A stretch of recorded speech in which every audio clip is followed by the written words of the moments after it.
This meeting is being recorded.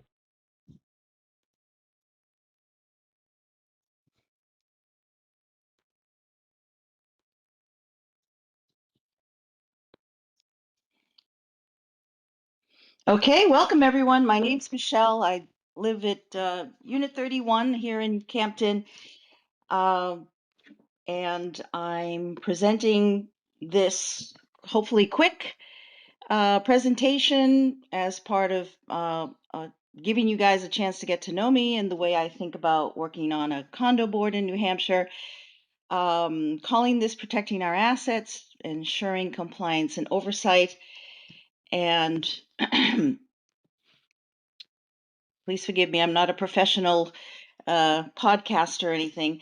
This is me, and beyond living here, I'm partially retired from my professional job. I work in IT, most recently with AI topics, and now, but in the background, I had a side gig. I still have this side gig. It's become my main gig as a real estate investor, and fortunately or unfortunately for me, fully half my portfolio is I own condos as well as single family homes, and I own them in a few different states. And I currently work on a New Hampshire condo board because I have another New Hampshire condo and I have previous condo board experience in Wisconsin. Um, because of it because of everything that I've learned working on the other Nashua, the condo association is in Nashua. I have a good or a pretty good every day you learn something. It's really challenging to work on a condo board in any state, but New Hampshire is particularly challenging with the condominium act and law and all the different rules. And I went to law school and I kind of like looking into the legal side of things because even though we're not going to agree on everything, the bare minimum we need to expect from our condo board is that it works within the law. You know, it does things in a legal manner. So I'm writing to you because I've uncovered a discrepancy in that in that concept of doing things the right way, the legal way. Again, disregarding the fact that we all disagree a lot of the time. It's just the bare minimum is it. We need to be have the expectation that our board will act and proceed and follow process and follow New Hampshire condo law. So what I'm talking about, and if you read the letter that was attached to the email that led you to this video, you will see that I'm requesting, it's a formal request for information about the change, the modification of the roof line on Unit 26, which is the N unit here. So you can see this is actually taken off the internet for a home, a property in our community, which is for sale, number 27. And 26 is the one with the half moon window, this high-end design feature that our community is known for. You can see that it has now been removed. Now, um, this is really unbelievable because that the board allowed this. There's a lot of reasons why it's unbelievable, um, but let's just talk about the fact that you know when people buy condos, then they drive into these associations, they're expecting a kind of uniformity, an architectural uniformity. Their condos are valued largely on their curb appeal and the consistency of their design. So when every home or every other home has a specific architectural signature, it kind of creates a brand. So our half moon windows are part of our brand. By allowing this owner to remove this signature feature, the board has permitted a kind of a mismatch that breaks the aesthetic rhythm of our community. So few, and I was in the last condo meeting. The reason why we need to draw attention to this immediately is because they're blindlessly continuing to allow this to happen. I heard Heidi tell the board in the last condo meeting that another owner wants to do this. So this concept of allowing just changing the roof line like this is like a slippery slope of cosmetic degradation.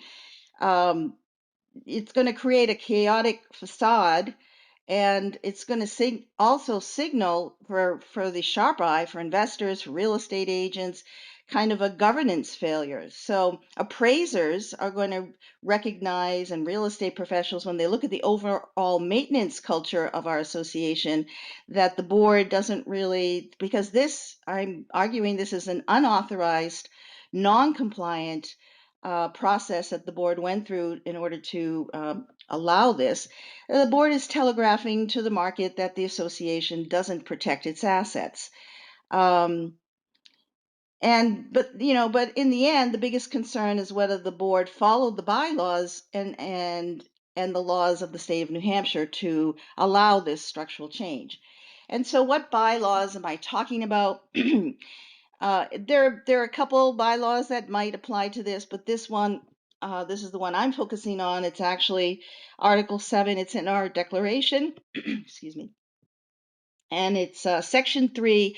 And although this is hard to read, it's kind of clear, and it's in plain English, that no alterations are allowed, unsafe alterations, basically, to the portion of the building which are maintained by the association. So the roof line was changed, that's maintained by the association, or remove any portion thereof, which may jeopardize the safety and soundness of the building, without first obtaining the approval in writing of all the owners. Okay, so that's called unanimous consent.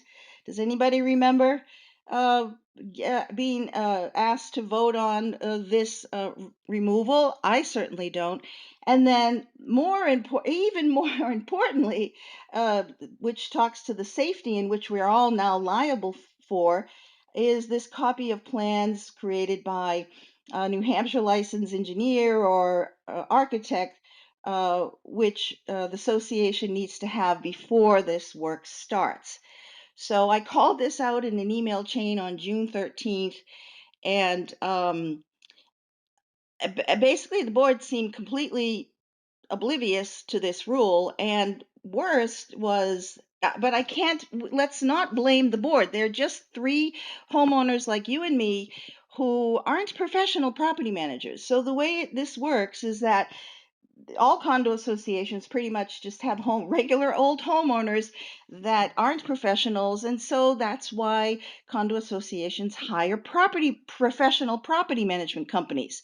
So, what was more galling than the three directors not understanding the concept of structural integrity is that MTR didn't have a clue, or doesn't seem to have a clue, or well, let's just leave it at that. And when I pointed this out in the email chain, I was told that that was slander. On June 13th, I did go to law school, so no judge would say that it was slander if I can prove it's true. So I requested back on June 13th in an email, I wanted to see the email. I wanted to see, the votes, and I wanted to see the plans, the engineering plans. And Heidi was on that email chain. And then I sent the letter, which was received, the letter which is attached to the email that you've clicked on.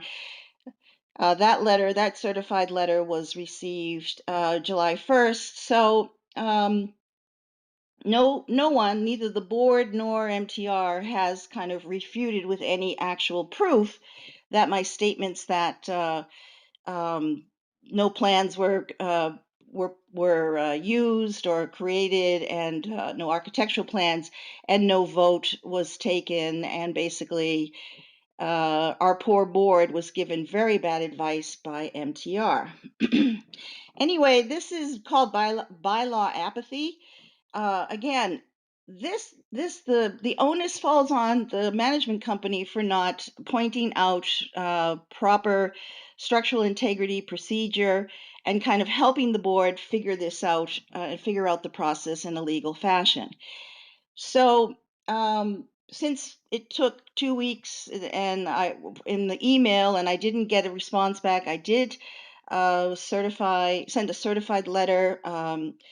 And the meeting minutes are important, because what I've learned working on a New Hampshire condo board, and especially a condo board that only has 4 public meetings, is that all owners should expect that business is conducted more or less uh, transparently, and that literally means that there are meetings that we get notified of these meetings with certain time specifications, and that we're able to read the minutes. So you don't have to go to all the meetings. You just can read the minutes to get a sense of what the board is working on and talking about, and the money and so on.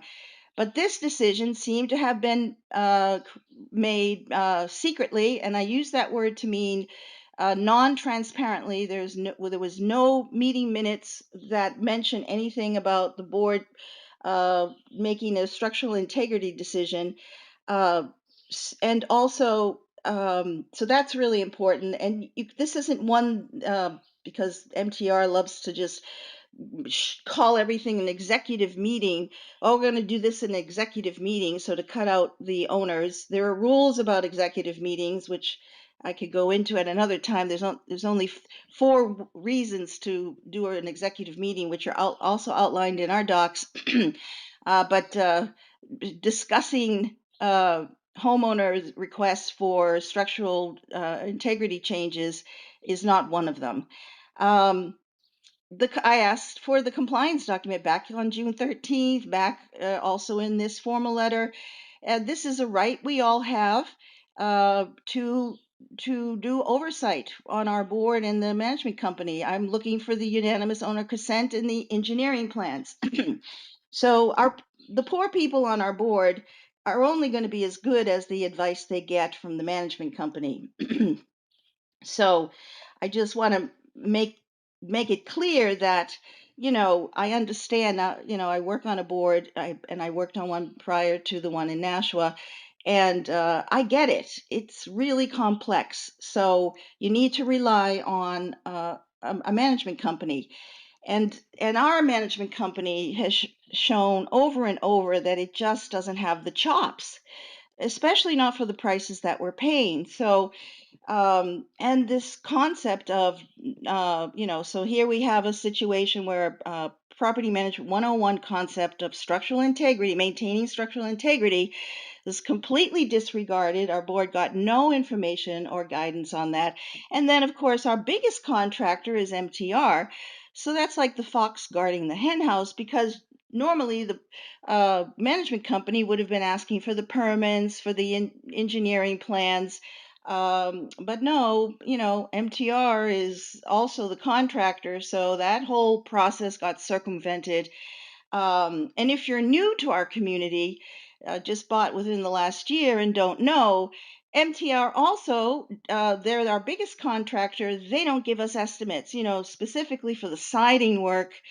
Um, and our board does not ask for any other contractor bids. So this is completely non-standard. Okay, I've gotten in my role to being on the board in New Hampshire, I got contractor bids for siding, and when I did the due diligence with 3 companies, at the very end of every conversation, I said that I also owned a condo in Campton, and that the hundred and plus $50,000 worth of siding work that was done by a contractor who didn't give us estimates, and each one of them snickered at me. Okay, so I didn't even dare tell them that we also didn't get other contractor bids, and that this contractor company was our property management company. So to put this in perspective, we're a group of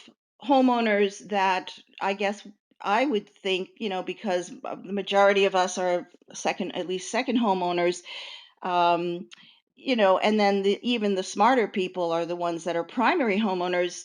Living here or owning here is a bit of a flex.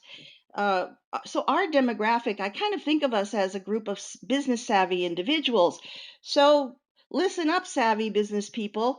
Would you ever in your life let a contractor into your home to do over $100,000 worth of work if they looked you straight in the face and said, well, I can't give you an estimate for that because I have no clue how much it's going to be? All right. So I suspect that part of the definition of being business savvy is no, you wouldn't do that. You would seek out a contractor that understood the standard business practice of giving an estimate. I mentioned this in the last board meeting, and boy, Melinda and Wayne, they jumped all over me. You can't.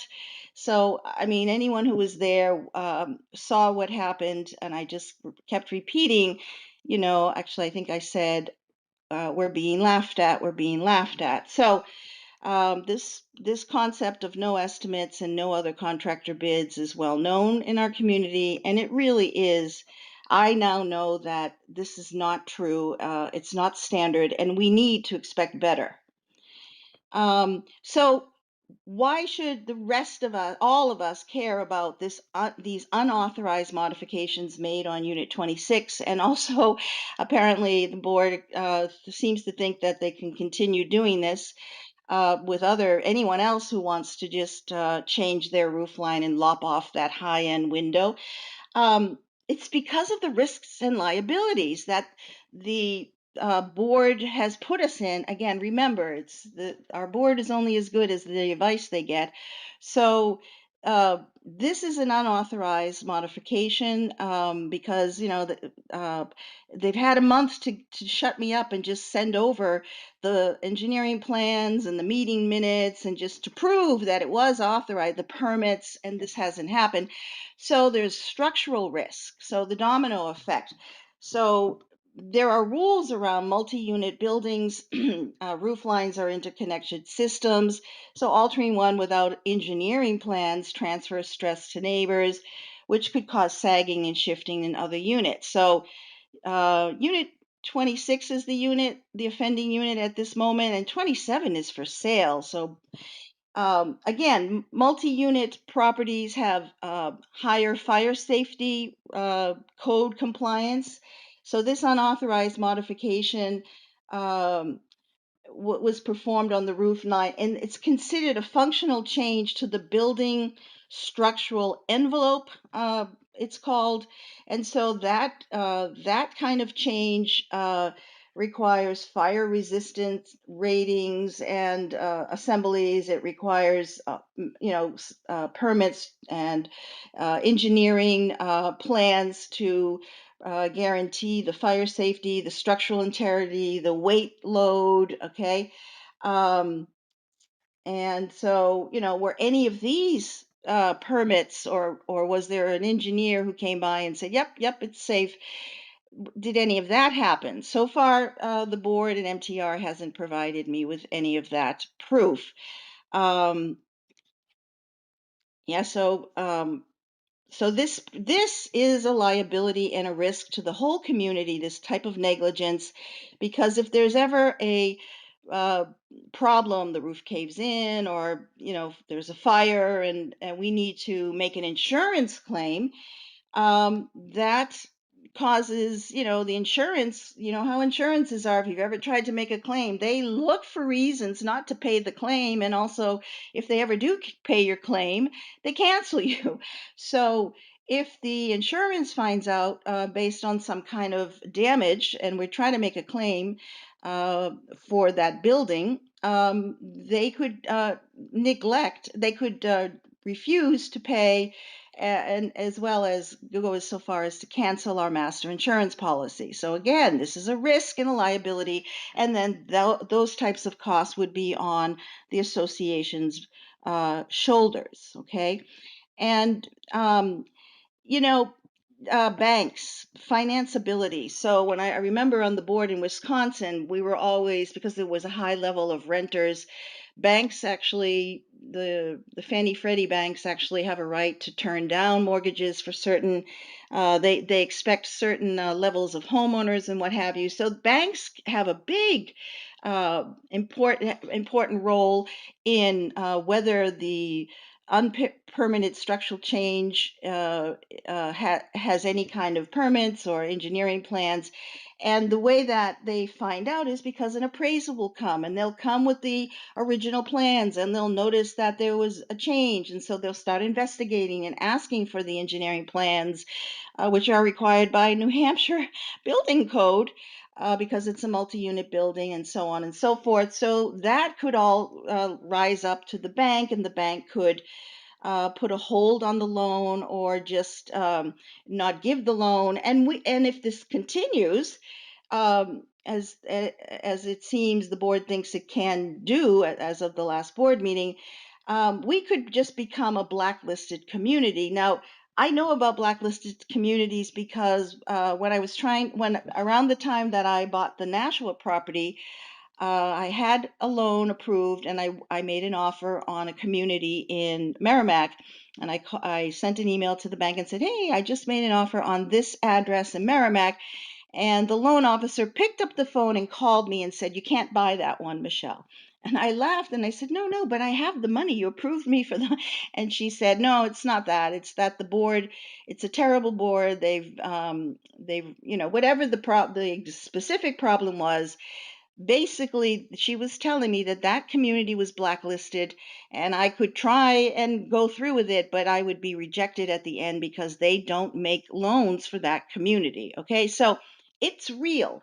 It's real. If we become known as a community that is doing these non-compliant alterations, no permits, no engineering plans, never mind the curb appeal of, ruining the aesthetic, the high-end aesthetic, it really becomes a problem for all of us, that the board did this, and and in the fashion that it did. If we all had voted and they had gone through the proper steps, that would have been different. But again, it's not the individual board members, it's the quality of, or the lack of quality of the advice that they're getting. So when this was first being discussed by email, I was questioning, and some of the excuses I got, which kind of demonstrated the lack of understanding of our board. And Heidi was on this. She did not pipe in or correct the board member who was saying these things. So I'm not sure if Heidi, MTR, let's say MTR, Heidi's a nice person, so she's also only just doing her best. But first, there was this. The first comment was, um, there's no. Of course, this window can be removed because there's nothing in our condo docs that say that it can't be removed. So I countered with, "Oh, great. Then when I redo my deck, I want to put glass instead of wooden, posts.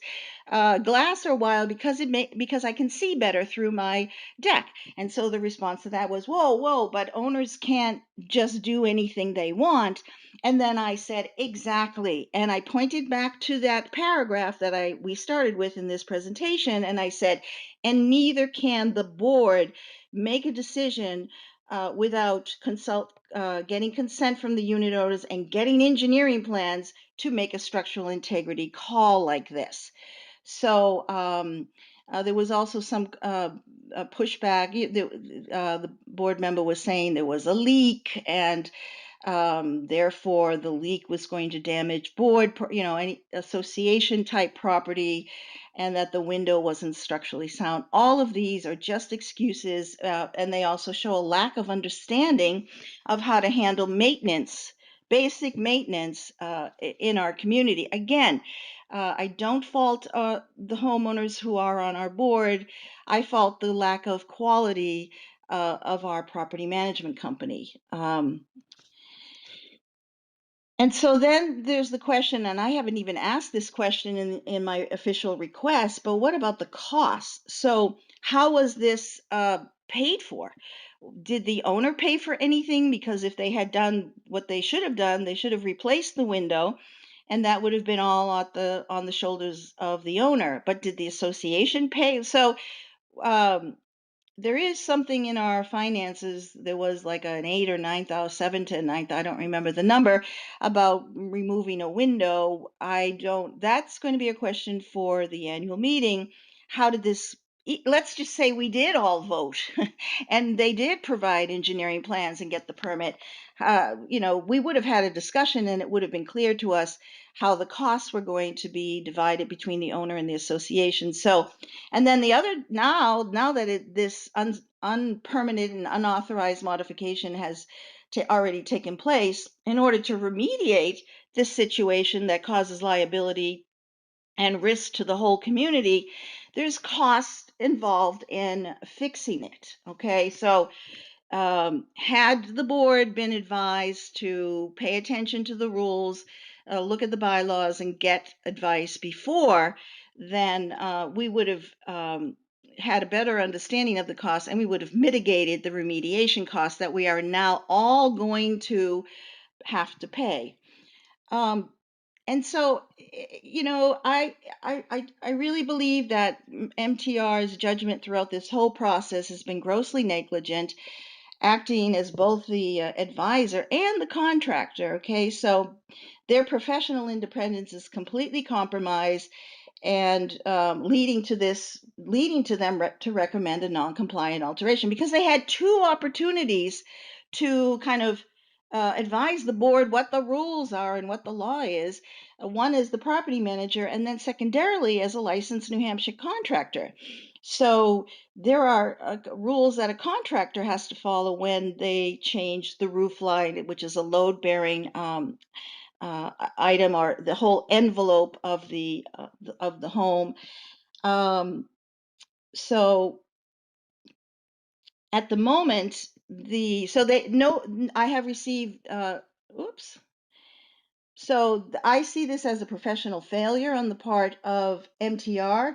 They have a really cavalier approach toward our community structural standards, and they just advise this quick fix rather than the proper way to do things. Maybe they don't know, okay, but why are we paying such a high fee for a company like this that doesn't seem to have the basic knowledge that it needs to advise our board?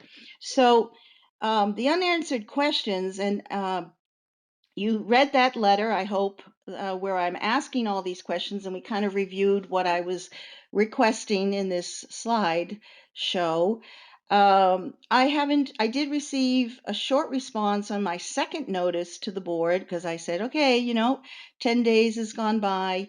The truth of the matter is, we all have a right to request records, and the rules of the New Hampshire Condominium Act say that the board needs to respond, the board slash the property management company needs to respond within 15 days of the request. So that's gone by. Today's July 16th, and so the 15 days has gone by, and they have ignored my request. They said that I did get a response, a short email that said, the board is seeking legal counsel, please have patience. Well, again, this is like MTR just doesn't, I don't blame our board. MTR, I'm going to take it at face value. And I'm not going to say that they're stalling, because if I say that they're stalling, that implies that they actually understand how New Hampshire condo laws work. So if I take it at face value that they literally believe that because they're looking into, the validity of their actions around this particular, giving the consent to have the owner, whatever, this whole process, I'm going to say MTR believes that that's enough. And so they seem to be completely oblivious to the Condominium Act, that they have to provide these documents within 15 days. So me requesting documents, that's administrative. The board needs to respond within 15 days. MTR seems to be suggesting that, well, they're going to a lawyer, so please have patience. So they don't understand. Again, I'm taking this at face value because I don't want to say they're stalling. They don't understand basic condominium concepts that unit owners need to be responded to according to New Hampshire law within 15 days. So, yeah, I hope I've kind of convinced you that we're not getting our money's worth out of MTR, and they're causing more problems that are causing risks and liabilities for the whole community. So the way I see this is they need to respond to me and provide the administrative record.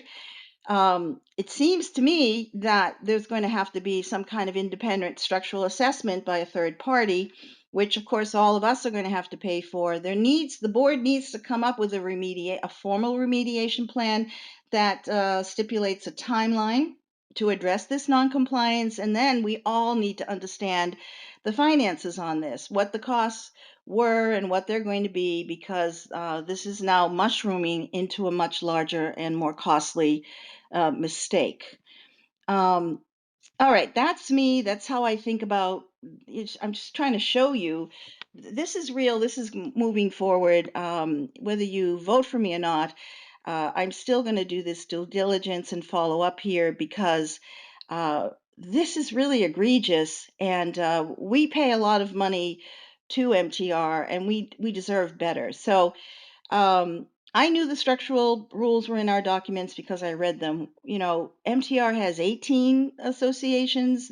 If any of you have any other condos, I guarantee you that structural integrity is in every single one of the condo docs because it's common knowledge that the board is supposed to watch over the structural integrity of our homes.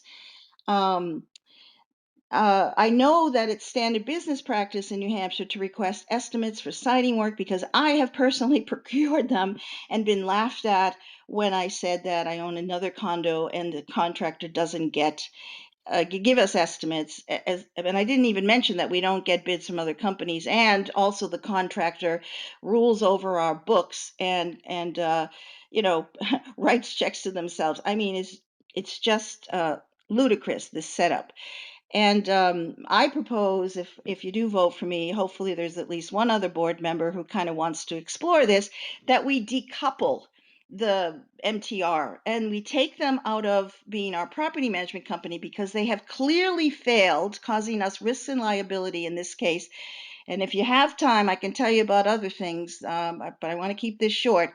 So we get a different property management company, which takes away the contractor's capability of reigning over our bank account, and we allow MTR back as a contractor because I know a lot of you like their work, and I'm not saying they don't know how to hammer nails, but they comply with standard business practices and they compete for our business, and we get quotes from other communities. Now, this association, I have several condo, has the highest assessments, okay? And that's from someone who owns a condo in Florida, where there are also high assessments because there is a hurricane every other year. So nope, Ledgewood has higher assessments. Now, I get it that because of mismanagement in prior years, we have a lot of maintenance to catch up on. But are we actually getting our money's worth if we're not getting quotes or estimates or bids from other contractors? And do we really have to put up with this sort of lack of professionalism because, of lack of knowledge and just sort of giving guidance to our board? I don't think we do. But that's me. And that's what I have for you. And please reach out to me. The email has, of course, that's my email, my text, if you have any other questions. And I will provide more information if the board does decide, does recognize that it's the law and they have to provide the records. I'm saying this out loud, even though MTR doesn't seem to understand this and give the advice to the board to provide the records. Um, if I do get the records, I will update the community. Have a nice day, folks.